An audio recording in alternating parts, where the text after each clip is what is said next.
Welcome to the Contrarian Investor Podcast. We give voice to those who challenge a prevailing sentiment in global financial markets. This podcast is for informational purposes only. Nothing on this podcast should be taken as investment advice. Guests were not compensated for their appearance, nor do they supply payment in order to appear.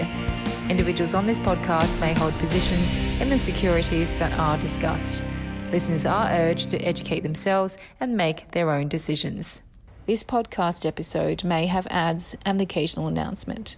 To listen without ads or announcements and take advantage of a host of other benefits, consider becoming a premium subscriber. Visit the website contrarian.supercast.tech.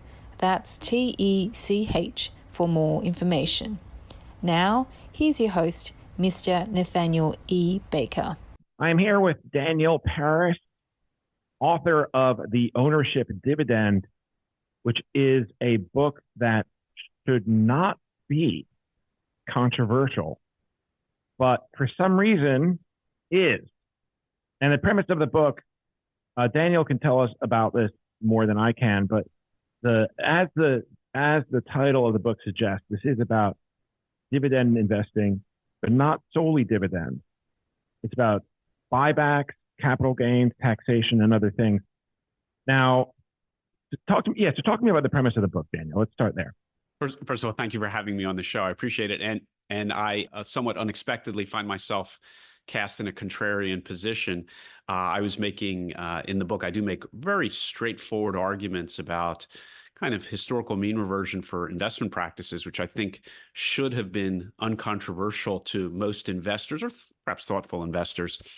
And the reaction that has been really interesting. It's I've been cast as a more of a radical or a contrarian by investors saying, "Listen, everything's fine now. What's the problem?"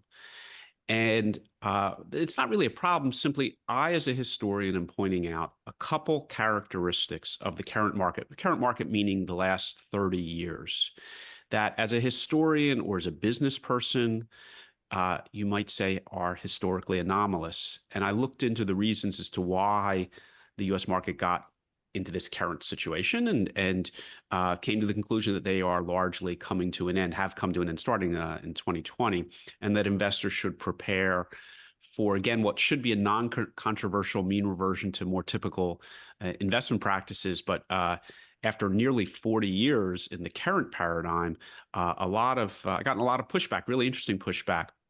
So the main concept of the book, or the main assumption of the book, is that, as everyone can recall in chapter 1 of their finance textbooks, the value of an asset is the present value of the cash flows that you receive from said asset.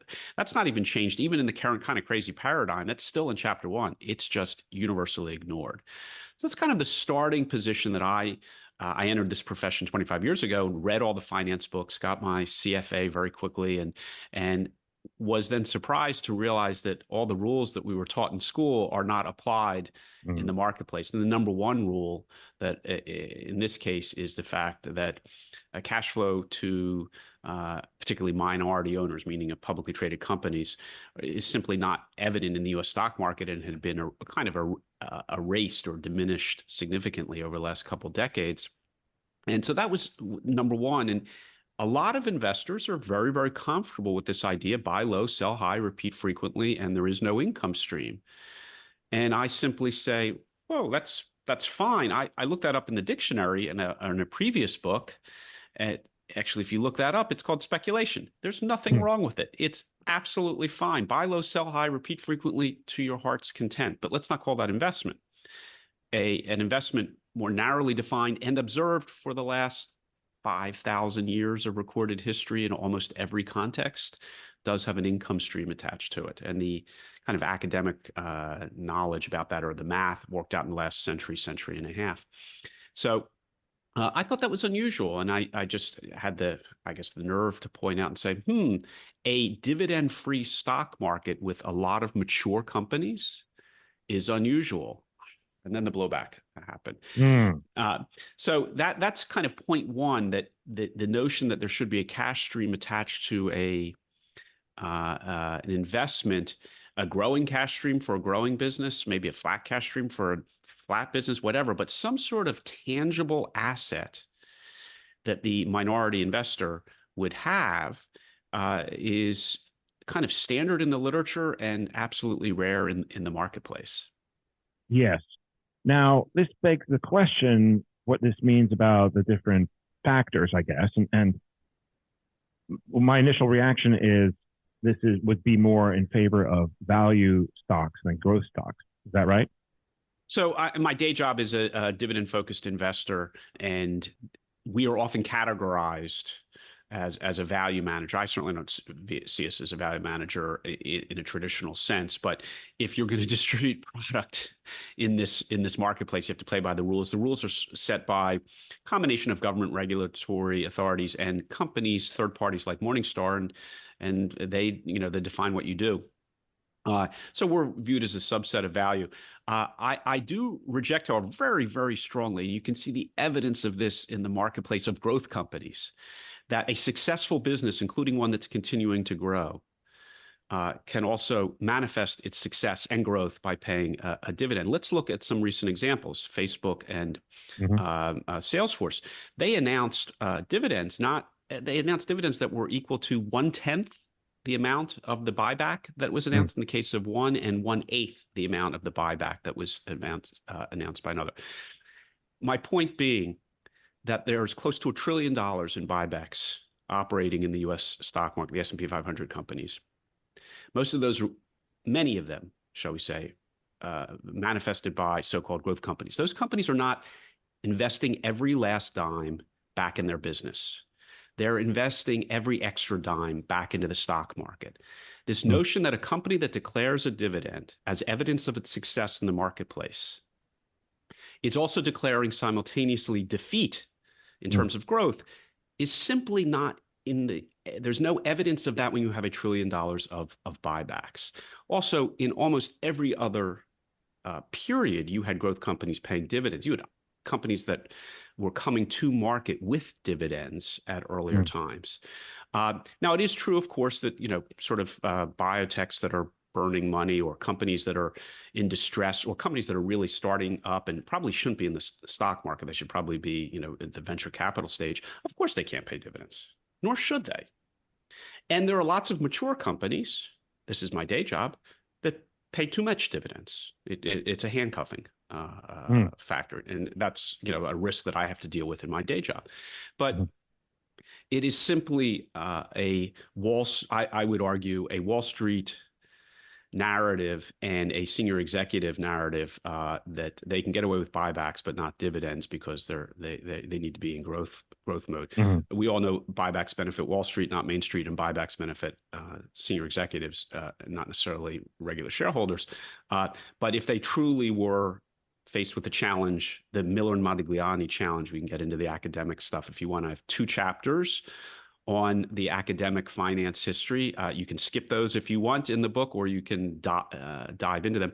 But the evidence, the existence of wide-scale massive buybacks really takes the wind out of the sails that, a company that's paying a dividend is going X growth.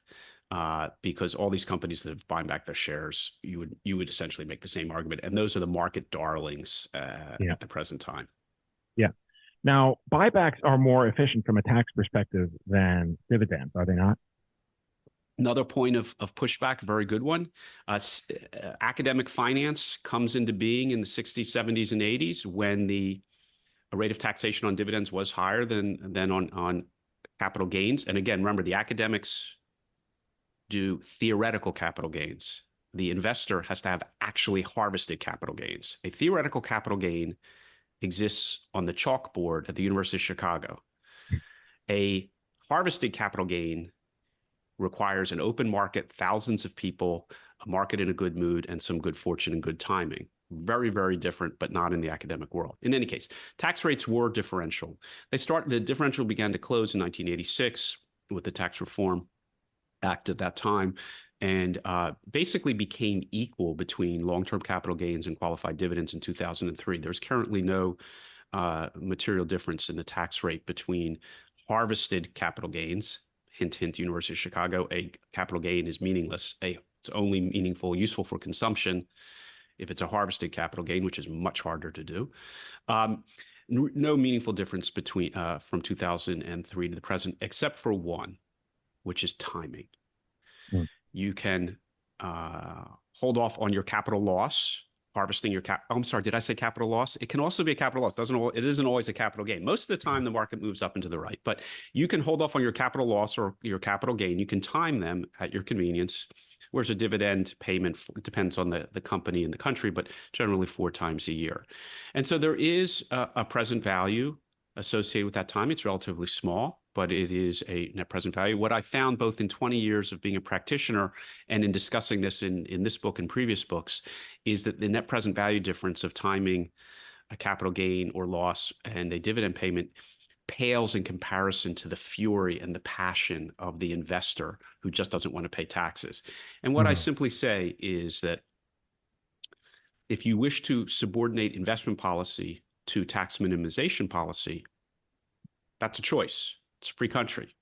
And it turns out there are lots and lots of financial advisors who would rather lose money, harvest capital losses, rather than pay the tax man. And that is absolutely available as a free choice. But it is a choice. It is not a mantra of modern finance. And again, all of the modern finance rules that we learned were in school, as it were written 50s, 60s, 70s, and 80s when there was a difference in the tax rates. It just doesn't exist anymore. Again, the purpose of being a historian is to look at current situations, current rules, current practices, and ask, where did they come from? And are they still relevant? Mm-hmm. The tax argument against dividends is simply a mild preference. Now, for some people, it is a really, really strong preference, and that's their choice. And I simply say, okay, if you want to subordinate investment policy to tax minimization, go do it. I am willing to, in effect, do the opposite. I'm more interested in business success. And if that means paying the tax man, so be it. I sleep better at night doing it that way. Yeah. Now, if the dividends are reinvested automatically, then you don't have a harvest, right? Or how does that affect things? No, it depends on whether this would get into the weeds, but if dividends are reinvested, the dividends did hit your account. So in the taxable account, it is taxable. Yeah. In a retirement account, it doesn't really matter one way or the other. But it is a taxable event. There's no way in a taxable account or a brokerage account, regular brokerage account. Even if you turn around and reinvest the dividends, you are hit for the income. A lot of retirees take the dividends. They're using it to fund consumption. A lot of retirees the last 15 years have been using not capital gains to fund consumption, but harvested capital gains to fund consumption. This was during a period when the money markets and fixed income securities and bonds had no income to speak of. The U.S. stock market has no income to speak of other than boutique managers like my firm. My firm is not a boutique manager, but the strategy that I run within the firm. So people were funding consumption through harvested capital gains at an attractive but no more attractive tax rate than qualified dividends. So again, the tax argument just really isn't there for younger people who who are not funding consumption but are going to turn around and reinvest. Yes, there is a timing issue, but again, that at that point they are choosing what types of companies to invest in. And again, that comes back to kind of the growth and value thing that, the so-called growth companies don't have dividends or have de minimis ones. And the value companies have bigger dividends. Reject that characterization, but I acknowledge that most people operate that way. They can avoid any taxation early in their career by just holding on and later harvesting capital losses. I'm sorry, later harvesting capital gains. I keep confusing those two things. The tax is an issue, but it's nowhere near the issue that's made out to be. Okay, interesting. You have these dividend kings and things, and companies that have been raising their dividends every quarter, every year forever. And at what point does that potentially become a burden? Partly because you've set yourself up for disappointment. Is that a point of concern at all? And you mentioned that there was some concern with companies paying too much of a of a dividend, or maybe buying back too much stock. Are we there in today's market? Yeah, so the market's filled with all of these varieties. The SEC has naming rules, and they're really interesting to compare naming rules with the reality. I just would encourage all investors to look under the hood as to what you're actually getting. A friend of mine passed on to me a high dividend ETF that had NVIDIA in it. What? I don't know. They have NVIDIA in it. They also have Apple and Microsoft, both of which yield 50 basis points. And the SEC naming rules are reasonable. They're not unreasonable at all. And the reasonableness is that whatever you say you do, you have to do it for 80% of the portfolio. So it actually allows 20% of the portfolio to do other things. And so that's, it fills the other 20%. And there's nothing, and they probably have done very well by definition on the total return as a consequence of that. There are also the dividend aristocrats. And again, I just encourage people to think about that. It's a really clever marketing strategy. There's nothing wrong with it. It's not illegal. Again, it fits well within the legal framework and has been super successful in the marketplace. But think about the math. 25 years of dividend increases. There's a hard way to do that and an easy way to do that. The easy way to do that is to start with companies with very low yields, but are very successful businesses. And they are able to grow their dividend and they maintain low yields. The problem from a income perspective is the starting low yield. I could remove the risk. In my day job, oversee portfolios that have higher yields, lower dividend growth rates, but higher yields, and take more dividend risk, dividend investor, dividend risk. I could get rid of all that, get the yield down to 1.5%, and have nothing but a narrative based on extreme dividend growth and no cuts ever. The problem is grandma would struggle to eat because the income stream is so low. So just take a look. Listen, in a total return environment, those dividend aristocrats have done very, very well the last 15 years. But just take a look. If your interest is the stock market, that's a really reasonable conservative approach to the stock market. If your interest is business ownership and a tangible income stream, it's challenged because the income level of the U.S. stock market's 1.5%. A bunch of those dividend aristocrats are right around 1.5%, 2%, some cases below 1.5%. They basically, you can, again, with the naming rule convention, without difficulty, without violating the rules, you can call a product a dividend product in the U.S. stock market and have the yield of the S&P 500. There's nothing wrong with that. The S&P 500 has a dividend. It's just not a very high one. So it's a matter of, looking under the hood of the vehicle and saying, okay, this works for me. Or no, I didn't actually think about that. This works less well for me. From a material dividend perspective, the S&P has a higher dividend growth rate than a high dividend product because the yield's so low. Right.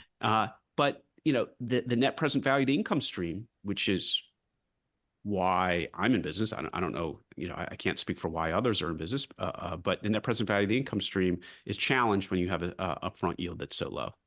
Sick of me yet? Become a premium subscriber and avoid all ads or interruptions. Other benefits as well.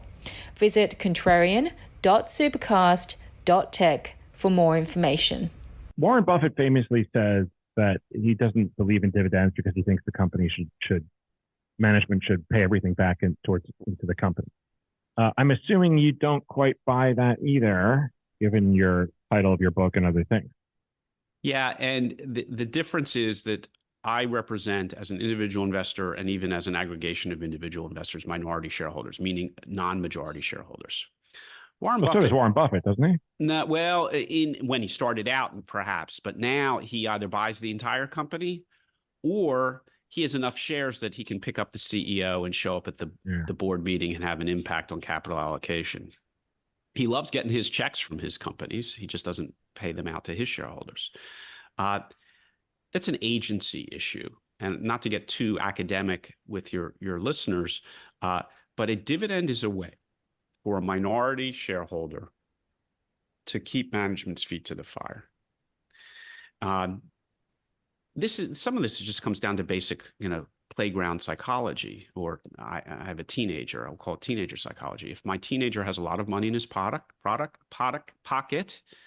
it is poorly spent. If my teenager has less money in his pocket, it is less poorly spent. It's to some extent it's not more complicated than that. And an obligation to pay a dividend. If you're a successful business, if you're not a successful business, if you're a biotech, if you're a startup, you're probably not getting dividend investors anyhow. But of course you shouldn't be paying dividends. But if it's a successful, profitable business, then as a minority shareholder, it's completely reasonable, validated by 5,000 years of history and every chapter of every finance book, that you would want some evidence of that to be passed back to the shareholder. And again, not buybacks. They don't go to shareholders. They go to share sellers. Important difference. Yeah, great to be Warren Buffett, but most people are not Warren Buffett. They don't have a 10% share of whatever company. He doesn't take board seats, I think, anymore, but he has his Rolodex, a very out-of-date term on the phone. His Rolodex is one that he doesn't have agency costs the way the rest of us do. Yeah. And so again, I don't do my own brain surgery, and sadly, I no longer even mow my own lawn. The kid who mows the lawn doesn't do it exactly the way I would, but for me, it's worth it to have him do it rather than me. I pay him. There's an agency cost in everything. We may own shares in a fizzy drinks company in Atlanta, a company whose product I quite like, particularly the zero sugar variant, but they don't exactly do it the way I would do it. But I don't want to drive the trucks. I don't want to come up with the formula. I don't want to come up with the jingle. I don't want to work in the bottling plant. So I pay them to do it. It's an agency cost. The same thing goes in the other direction, that to be a shareholder in said company, I want to, the executives have access to the capital that essentially we've provided, but there's a cost. They have to pay a dividend. It's a reasonable compromise within a complex world where we have scale and have outsourced many functions to other people because they do them better than we do. Warren Buffett has overcome that by virtue of his personal scale. Congratulations to Berkshire Hathaway. And again, in recent decades, they've bought entire companies. Yeah. So they do control the cash flow. And for companies where they have minority stakes, they get some pretty big dividend checks. You speak of cash flows and the importance thereof. And it would seem that this era of the stock market has a little bit better focus on those types of fundamentals than ones did in the past, especially if you look at the .com era, which is what this era is often compared to. I mean, those companies were going public without revenues. Yeah. And now you have a company that like NVIDIA, which has huge margins, a huge order book, and is overbooked and can't produce their products fast enough. Right.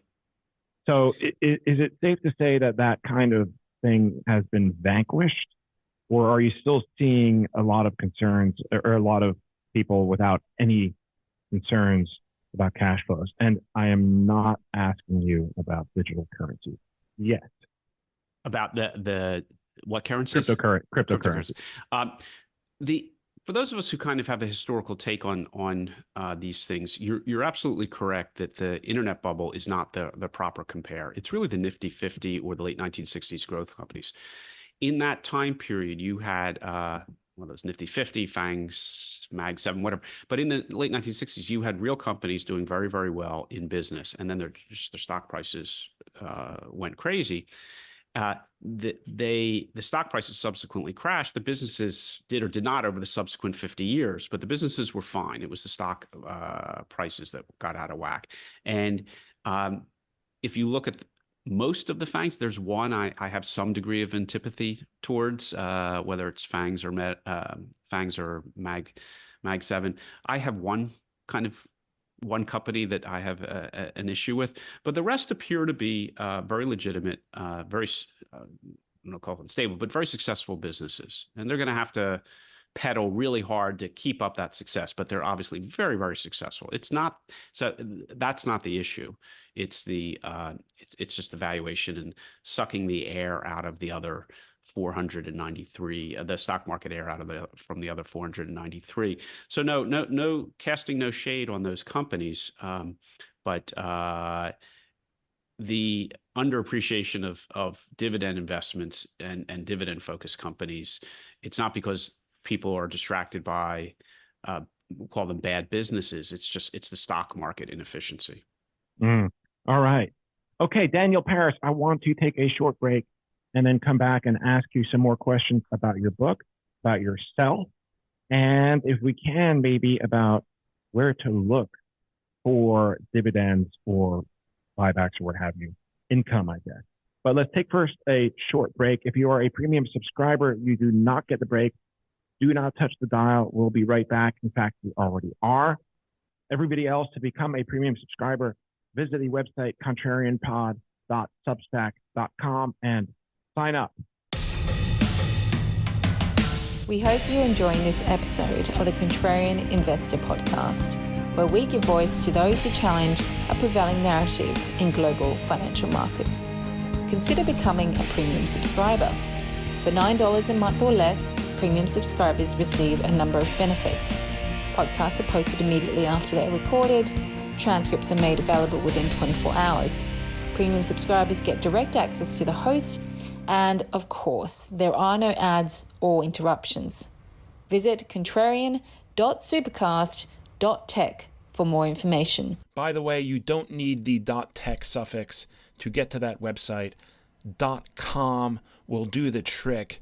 And we also have a Substack that where you can sign up for the same prices, same benefits, same details, contrarianpod.substack.com. So if you already have a Substack account and use it, or have the app and use that, that's probably the best way to go. So contrarian.supercast.com or contrarianpod.substack.com. Whole bunch of benefits, including, of course, getting this episode up to a week early without ads or annoying announcements.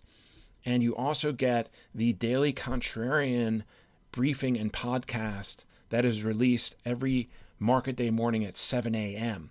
This is a Contrarian take on the events of the day ahead and what is likely to move markets, such as economic data releases, earnings, and other things. It is really good, and that is completely unbiased, of course. So check that out, contrarianpod.substack.com or contrarian.supercast.tech. Now on with the show. Welcome back, everybody. Here with Daniel Peris, author of The Ownership Dividend. Daniel, this is the section of the show where we like to ask our guests a little bit more about themselves, how they started off investing, their origin story, to put it in Marvel terms, and how they arrived at their current station in life. So I know this is not your first book, is it? But it is not. It's my fifth. But my origin story, I started out as a superhero in a comic strip, and then I came to life. So we have not heard that before. Yeah, and I decided rather than being a superhero, I'd rather be a fund manager. So that's I'm waiting for the movie, but so far the phone has not been ringing. I do have an origin story a little bit unusual. I was trained as a historian of the former Soviet Union in the 1980s and 90s, late Reagan Cold War. I went in and then came out in 1994 with a fresh PhD in modern Russian history, and the Soviet Union had disappeared. And so to that world and funding, and I taught briefly for a couple of years, but after several years, I decided to go into business instead. So I left academia, and I transitioned the writing and research skills of my prior career into doing initially stock research for an independent stock research firm. And then after 9/11, my wife and I moved out of New York to Pittsburgh, and I joined Federated as a senior analyst and quickly became a portfolio manager on the dividend suite of products there. And I've been doing that for the last 17, 18 years, 16 years, something like that.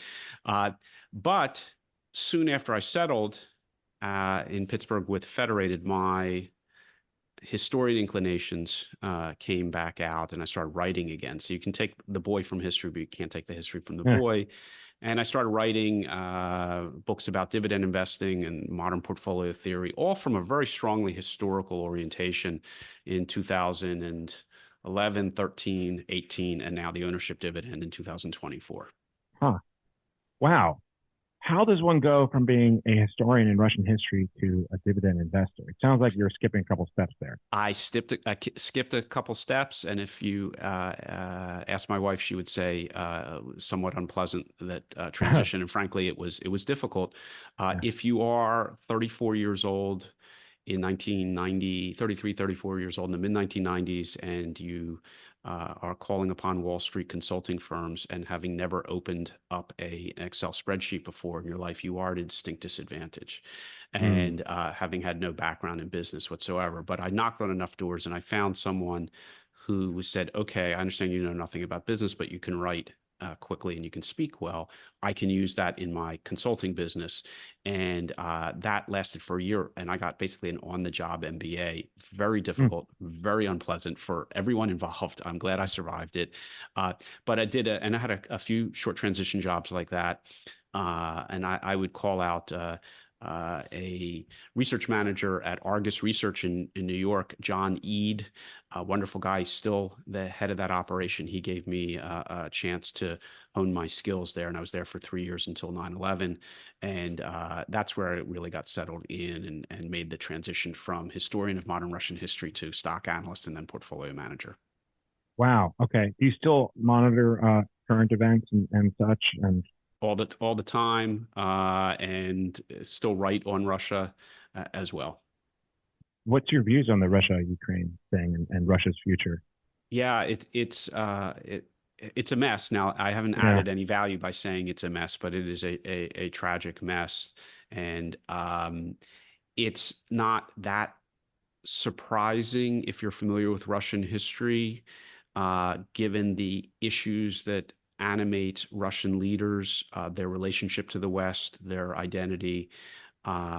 But it was a catastrophic move and a catastrophe all across. And I am, still wrestling with that. When the deadline for this book lapsed a year, I called I was behind, and I called the editor up and said, listen, I'm not going to meet the deadline for the book. And she said, why? She said, well, Russia invaded Ukraine. And I said, but your book's about finance. And I explained to her my backstory and my interest and continuing interest in this. And she said, okay, I get it. You have an extra year, but I lost probably 6-9 months just because of the fury associated with watching what was going on, the tragedy. And sadly, it's going to continue. And at the core of it, and something I'm thinking of, have written about and will continue to write about, is the kind of the Russia and the West. I think Russia for centuries has struggled as to, is it a Western nation? Is it its own thing? Is it not Russia, not a European nation? And what is the right relationship with the West? And we're seeing that play out in real time, that uncertainty about its relationship to the West. And so, and sadly, I don't see any easy or quick resolution. Do you have any ideas on an end game? Is it just going to be Russia, China, and North Korea in this bloc opposing the West? Or I very specific end game is I think that the stalemate in eastern Ukraine is going to remain, and it's quite possible or even likely that Russia's going to continue to occupy those elements. I don't know that China makes a lot of sense as casting its fate with Russia. China can kind of do better on its own. I look a lot at the demographics of Russia, and if you look at the geography and the demographics, you see some very interesting phenomenon. Crimea is really important to Russia as a forward military base. It's kind of undefensible, but it's a forward military base. Kaliningrad, the former Königsberg, is a forward military base. And even the Russian Far East, Vladivostok, is a forward military base. The problem is that Russia's population is collapsing catastrophically and very rapidly. And of course, the war is making it collapse even faster. And one of the reasons, maybe not the top 1 or 2, but one of the reasons in the top 5 easily that Russia invaded Ukraine was to get population, because they're desperate for population. And Russia is kind of shrinking. It's a huge landmass, but it's shrinking from a population perspective. Now, the whole northern world is also shrinking, but they're shrinking faster. And they're going to have a hard time maintaining Crimea. Crimea came into Russia's control in 1783. It left, call it 1991, came back 2014. They're going to have a hard time. Königsberg, Kaliningrad, kind of essentially picked up after World War II. It's now surrounded by other countries that are not friendly to Russia, Poland and Lithuania. It is non-contiguous with Russia. Vladivostok and much of the other Russian Far East territories taken from China in 1858 and 1860 by treaty. China was weak, Russia was strong. Now that's reversed. And if you look at a satellite map of those territories, on one side, it's densely populated with a lot of infrastructure. On the other side, it's largely barren. So the borders of countries do move. We saw huge border movements after World War II. Most people living in their own time assume that borders are fixed. But if you have even a slightest historical sensibility, you know that the borders move. And that's what we're seeing. Putin does have that sensibility and intended to move the borders. It just backfired and did not work. And he has his reason to do so because they're collapsing demographically and kind of geopolitically. So he's trying to stave that off, not very successfully. Wow. Okay. All right. On to more pleasant matters and back onto topic here. Dividend investing, and yours is limited to the stock market versus REITs versus fixed income or any other area. So we'll talk about that. And just broadly, in broad terms, is there anything, without mentioning individual stocks, in terms of sectors, is there anything interesting that you're observing right now as far as sectors that are more compelling from a dividend paying standpoint than they were in the past, perhaps? Yeah, so the book makes the argument that the non-dividend paying sectors are going to come online. And I got very lucky. I would say I was very skilled, but actually I just got very lucky. The book was published on January 31st. The very next day, Zuck announced the dividend. So obviously he got an advance copy, read it, agreed with it, and got the board on board in 24 hours, and boom, a dividend announced. Now, hang on, is that insider trading? No, I'm kidding. Go on. So, Salesforce did the same thing a week later.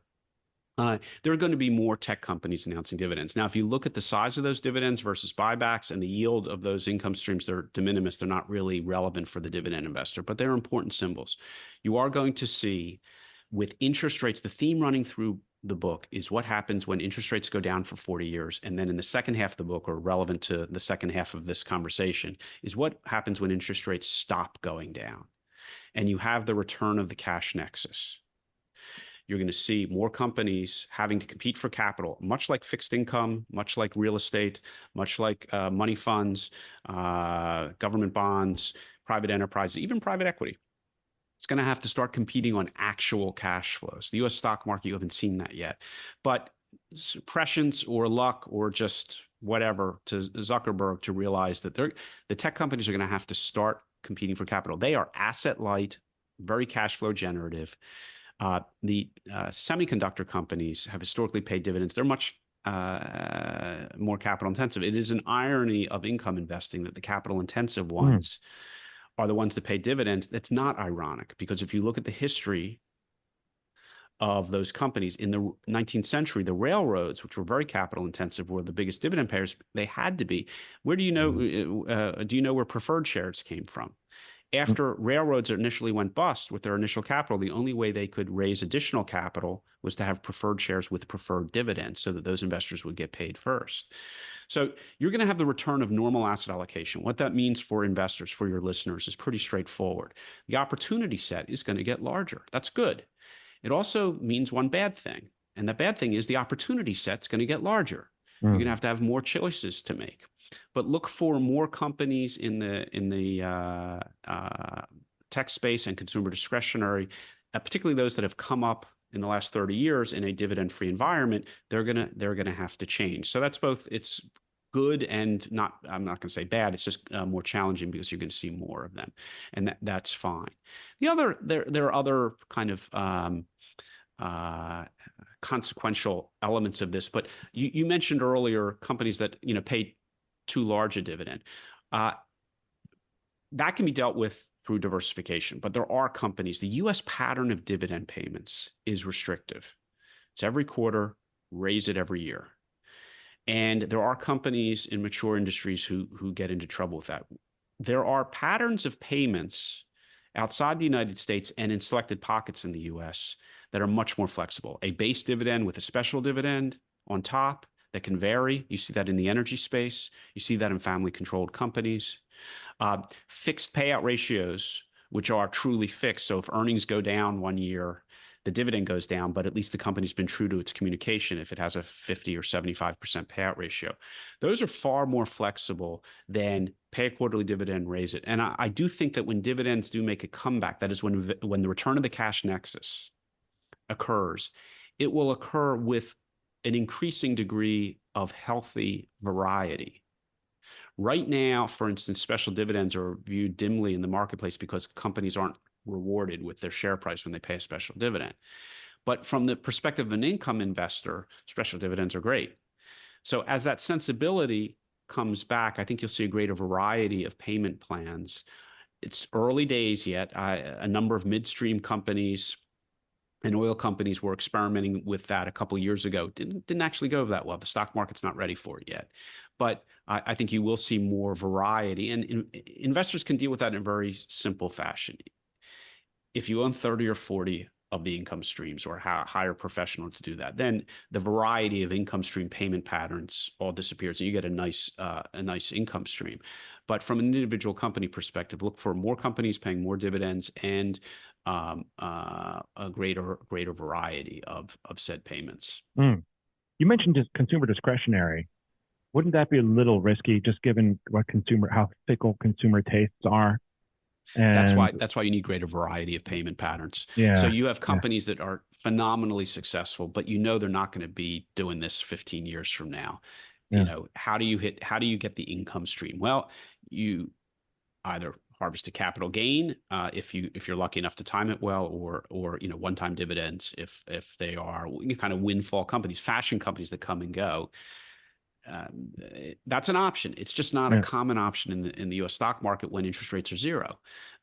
When interest rates and risk rates, what I draw a distinction in the book and at length distinction in the book between risk rates and interest rates. When risk rates are not zero, you're going to see more investors demanding more cash from successful businesses, just like in real estate, just like in private property, just like in other stock markets, just like the math of the Contrarian podcast. If you get a huge advertising or subscription revenues, then Nat Baker gets to take home a bigger paycheck. It's not that controversial. Yeah, bigger, very relative in this case, but yes. What if anything does this current kind of era of dividend payments say about the cycle, the stock market cycle, if anything? Are there any conclusions that can be drawn there? Yeah, and that's the title of the book, and the whole structure of the book is around a paradigm shift. And this is very interesting, I think, and important, and to some extent controversial. We've been in a 40-year paradigm. Everyone who subscribes to you, unless you have some very elderly subscribers, everyone who subscribes to you has come up in the current environment.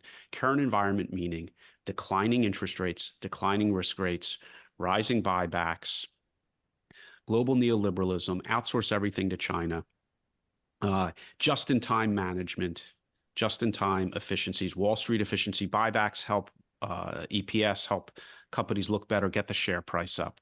Doesn't matter about cash flows. Blessed by consensus of both academics and politicians, deregulation, easy globalization. That really started in the 1980s. Deng Xiaoping comes to power in China in 1979. Margaret Thatcher in 1979 in Great Britain, Ronald Reagan in 1980. Interest rates, the 10-year, the interest rate that matters to most equity investors peaks in 1981.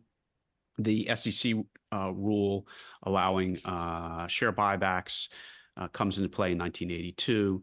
NASDAQ really, starts taking off significantly in that time period. NASDAQ meaning Silicon Valley innovation, tremendous innovation, companies that you would not want to pay dividends because they were busy changing the world. So no problem with startups and innovative companies growing rapidly, not paying dividends. All these factors occur at the same time. The Soviet Union begins to collapse a little bit later, a few years later. Francis Fukuyama, the end of history, that global neoliberalism or the neoliberal ideas prevailed, U.S. hegemony, and it becomes efficient and doable to outsource everything to China. And so that happens. It goes for 40 years. We import deflation from China via Walmart for decades. Wall Street's very happy. Stock market goes up significantly during this period. Seems to be working very well. And you have two generations of people who are in that environment where they don't remember or know a period in which risk rates aren't always going down. More leverage is always good. And the next opportunity is around the corner. That all comes to a crashing end in the last couple of years. Glimpses of that crash in 2016 with Brexit and the initial appearance of Donald Trump. But in 2020, you have COVID in China calling into question the global supply chain, that if your whole business is dependent upon a pallet arriving from Asia 2 days before you need it, and that's your sole source manufacturer, lowest cost sole source manufacturer. That worked for decades. And then boom, suddenly it doesn't work at all. You have Donald Trump's orchestrated coup attempt in 2021, which shows the degree to which the political consensus has disappeared. We no longer not only don't agree, we don't even feel the need to even try to agree anymore. And you can see that continuing to play out in the current political environment.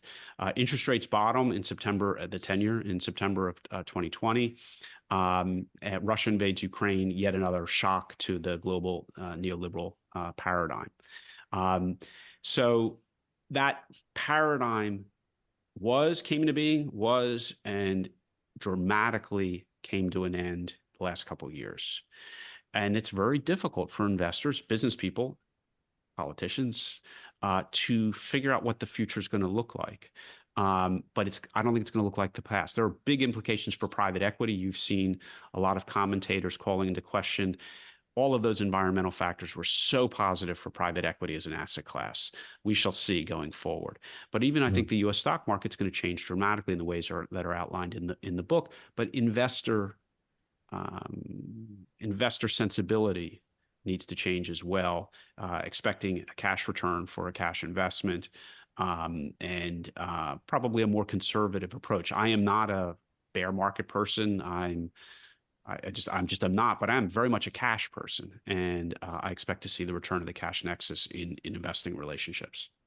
That is all very interesting. Wow. Okay. And do you see the reshoring going on? U.S. manufacturing coming back and opportunities there potentially. Yeah, and you would be in a better position to know some of the names that are relevant there. But I think the way I would put it would be vertical integration. Mm-hmm. And I am in the public media talking about Boeing.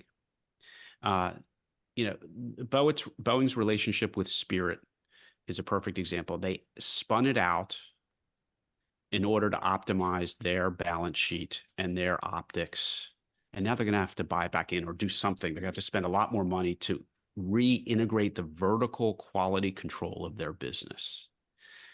And they're not alone. There'll be a lot of other corporations. If it's not full vertical integration, it's going to be greater vertical integration. And even in service businesses, you're going to have to see greater investment in vertical quality control. Mm-hmm.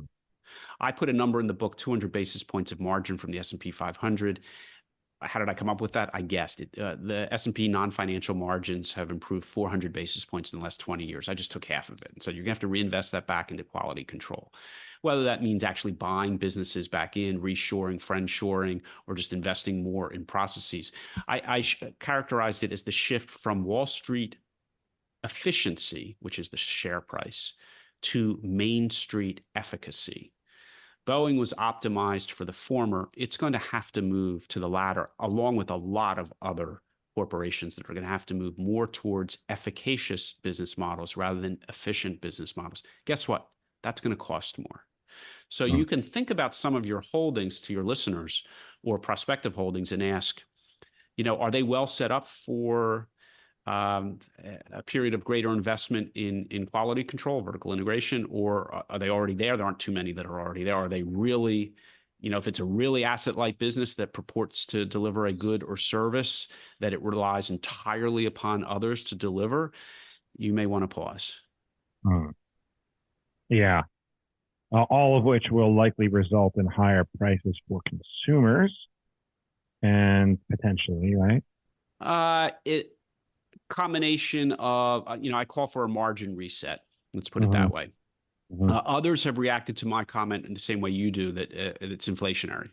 I don't know if it's inflationary, but I do think that Wall Street's going to have to spend more. Whether they recoup it in pricing, it really depends on how good the product is. Again, if your product only sells because you can make it so cheaply because you've outsourced everything and are asset light, you may struggle in the marketplace, and you may not have the option of raising prices. You just may not be able to. If you have to spend more to do the same thing, you can only get the same amount of revenue. Well, that's the margin reset. Yes. All right, Daniel Peris, very interesting conversation here with you. In closing, maybe tell our listeners how they can find out more about you. I don't know if you're on the social media at all, but and how they can get the book. And I will put this in the show notes as well. Thank you, Nat, for having me on the show. The Ownership Dividend is available every place books are sold. It is published by Routledge. If you're interested in a discount code for the Routledge website, please get in touch. I am also accessible through the standard social media. I use the handle History Investor, which hopefully is accurate. I am History Investor on most, not all social media, but most social media, and under my own name on LinkedIn. That's cool. We just had a guy, History Investor, but obviously he doesn't own that because you do. But interesting. Very cool. Awesome. Well, thank you, Daniel, for coming on. Thank you all for listening. And we'll be back here again in a week or two with our next guest. Speak then. Bye. Thank you for listening to the Contrarian Investor Podcast. We hope you enjoyed this episode. To subscribe to this podcast, simply open your favorite podcast software and search for Contrarian Investor. Follow us on social media by searching for Contrarian Investor on Twitter and Instagram. Send us your thoughts on feedback@contrarianpod.com. We look forward to speaking to you again next time.